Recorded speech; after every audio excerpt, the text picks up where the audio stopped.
Hi there, in this video I'm gonna show you how to fix DoorDash not loading. So the first thing you will need to do is to actually make sure that your device is up to date. So go to your device settings and make sure that the last update is already installed on your device. So if you do that and still having the issue, you can go to your app store and search for DoorDash app and see if the app is up to date.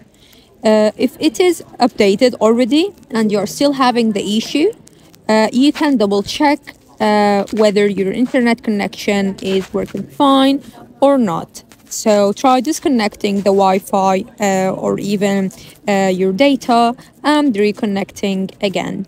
This most likely is gonna resolve this issue for you.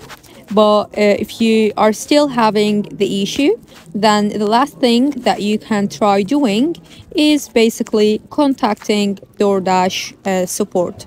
So you can basically access their contact details from their website. So you can find their contact number that you can call, or you can also choose to chat with them. So you can choose your preferred method and then simply contact them and go from there. They most likely is gonna resolve this issue for you. So basically this is how to fix DoorDash not loading issue.